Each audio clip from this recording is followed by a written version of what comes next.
7 Rules for a Perfect Marriage by Rebecca Reid. Read by Katherine Press and Josh Dillon.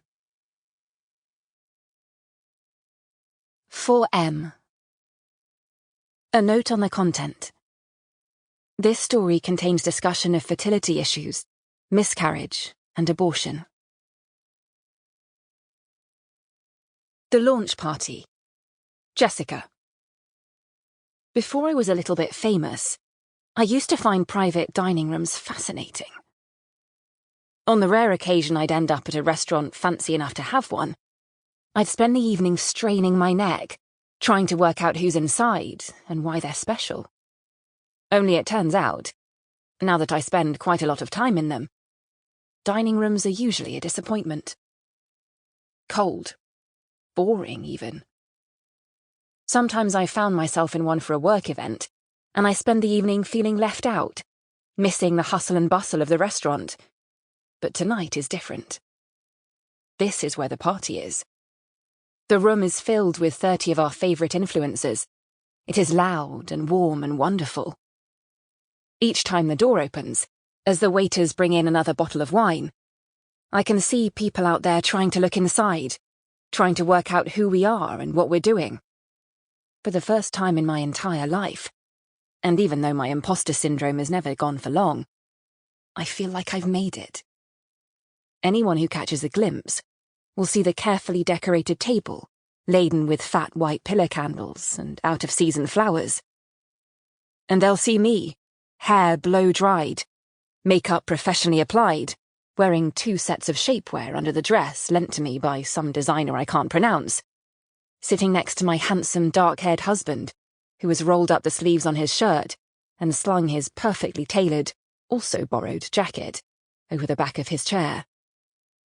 I'm trying very hard to drink in every detail of it, to stay completely present, because I don't know if I'll ever get to feel like this much of a big deal again. As I scan the room, Clay stands up, tanned and beaming. In fairness to him, even if he had been lying on a sunbed somewhere for the last couple of weeks, you'd never have known it. He's an absolute shark of a manager, replies to every single one of my emails within seconds. And in the run-up to this, there have been a lot of emails. Clay clinks a knife against his glass, and the table falls silent. I've known Jessica and Jack for a while now. He smiles, looking at us. And I have to say, being around them is absolutely... He pauses for dramatic effect. Sickening. Everyone laughs.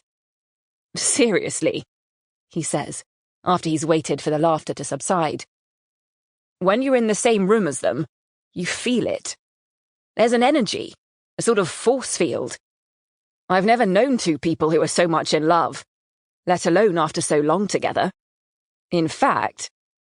He pauses again, clearly very much enjoying the spotlight. They're perfect.